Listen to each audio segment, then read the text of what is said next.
ஊட்டிக்கு போனால் நல்ல டீ கிடைக்கும்னு சொல்லுவாங்க. அதுக்கு காரணம் அங்கே இருக்கிற தமிழ்நாடு தேயிலை தோட்டக் கழகம் டேன்டி அப்படின்னு சொல்லுவாங்க. இந்த டேன்டியோடைய வரலாறு பார்க்கணும்னா 1968ஆம் ஆண்டு அப்போதைய முதலமைச்சராக இருந்த பேரறிஞர் அண்ணா தமிழ்நாடு தேயிலை தோட்டக் கழகத்தை வந்து நிறுவுறாரு. அது தொடங்கப்பட்ட நோக்கம் வந்து இலங்கையிலிருந்து இங்கு மறுவாழ்வுக்காக வந்த தமிழர்கள், அதாவது மலையக தமிழர்கள், அவர்கள் பெரும்பாலும் தேயிலை தோட்ட தொழிலாளர்கள், அவர்களது மறுவாழ்வுக்காக இந்த தேயிலை தோட்டக் கழகம் வந்து ஆரம்பிக்கப்பட்டது.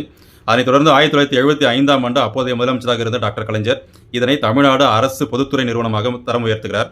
அந்த டேன்டியோடைய ஒரு ரீட்டைல் அவுட்லெட் வந்து நம்ம சென்னையில் இருக்குது. எங்கே இருக்குன்னா அண்ணா சாலை, சைதாப்பேட்டை, எம்சி ராஜா கவர்மெண்ட் காலேஜ், அதுக்கு ஹாஸ்டல், அந்த ஹாஸ்டலுக்கு எதிர்த்த போல் இந்த தமிழ்நாடு தேயிலை தோட்ட கழகத்துடைய ஒரு ரீட்டைல் ஷாப் இருக்குது.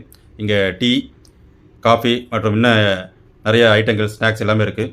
ஸோ அந்த ஊட்டிக்கு போனால் குடிக்கிற அதே டேன்டி டீ டேஸ்ட் பண்ணுறவங்க இங்கே வரலாம். 10 ரூபாயிலேருந்து டீ இருக்குது. தாராளமாக நீங்கள் ட்ரை பண்ணி பார்க்கலாம்.